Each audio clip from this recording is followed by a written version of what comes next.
This is Patrick with Top Tier Top Lane Guides. I just had finals, so I haven't been uploading very frequently. I'm sorry about that. I plan on going back to roughly twice a week for these idea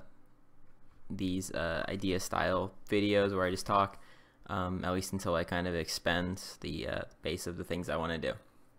Alright, so before I get into this, Riot's balance crew is incredible. Anyone who's played in early season should know how good it is now, like nostalgia aside.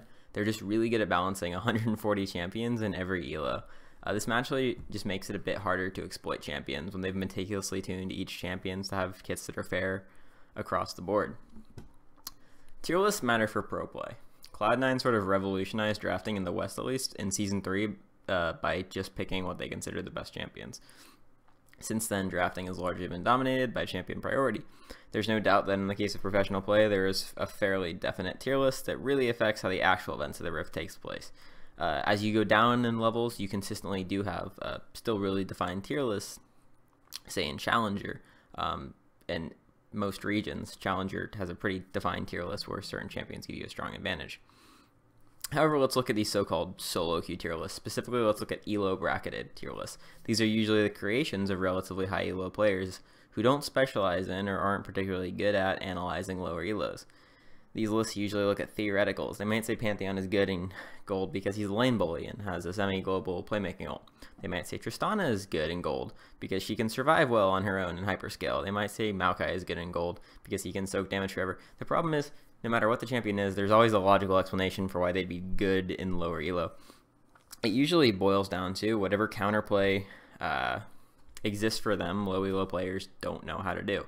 Well, no shit, this applies to every champion in the game. Now, admittedly, this does happen to varying degrees. Tahm Kench is better than Maokai top in lower elos because it's likely people won't fight him using short trades inside minions. They'll get hit by his Q or get fully stacked and lose the LN, while Maokai is less abusable when you understand his trading patterns, so he's still going to be hard no matter what. So in that sense, like, sure, Tahm Kench might be a little bit better relative to Maokai top lane at a lower elo.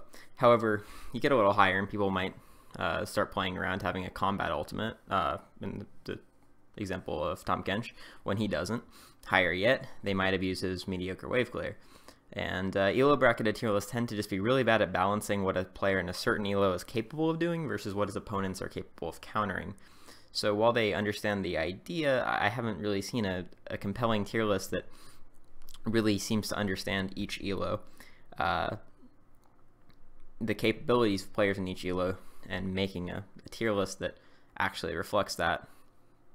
They also tend to only look at the counterability aspect while assigning slightly more mechanically difficult champions per elo bracket, completely missing other complexities of the kit. Pantheon needing to coordinate dives to keep the game moving, for example. She didn't say Pantheon's bad on low elo, but I don't think he's particularly spectacular or S tier or God tier, whatever people want to say. The only real correlation tier lists have is that they seem to promote easier champions for lower ranks. Now, I've talked about this in my OTP syndrome video, and while it wasn't incredibly well received, I stand by everything I said in it. It's of this coach's opinion that easier isn't always better, and there's a middle ground between practicing macro and practicing mechanics that anti-spam just doesn't accomplish. Now, after I notice a disparity in how I perceive the usefulness of a tool and its popularity, I always ask if there's a logical reason for it. And with tier lists, absolutely. People love lists. If you want to milk YouTube or Facebook for cash, just put things in list format. 10 OP picks of patch X.X is always going to net you loads of view, even if the information you're presented isn't particularly useful and it's kind of recycled. Since as long as I can remember, I'm not very old, sites have netted click by promising to sort champions by power levels for you. This doesn't just apply to League. I'm sure you've probably clicked on list format videos promising to show you the best of something. They give you a concrete a promise of you're going to get 7 things, and that's appealing in the world of infinite clicking. The title itself gives you a idea of the best because there's a number. It gives it more credibility. Now, I'm not saying, and even in tier list, it's promising to sort through all 140 and put them into the best.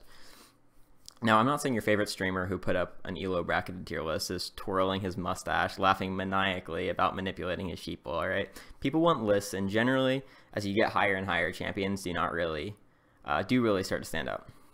And right now it's a preseason, and champions like Misfortune, Orin really look hot in every ELO bracket right now, but during most patches, it's really only clear as you go up. The tricky thing about making a real effective tier list with ELO brackets is that you have to generalize an entire ELO bracket's capability to play a certain champion, and then generalize an entire ELO bracket's capability to play against that champion. And it's a monumental task. So even well-meaning tier list builders are going to mess up, and they do, constantly.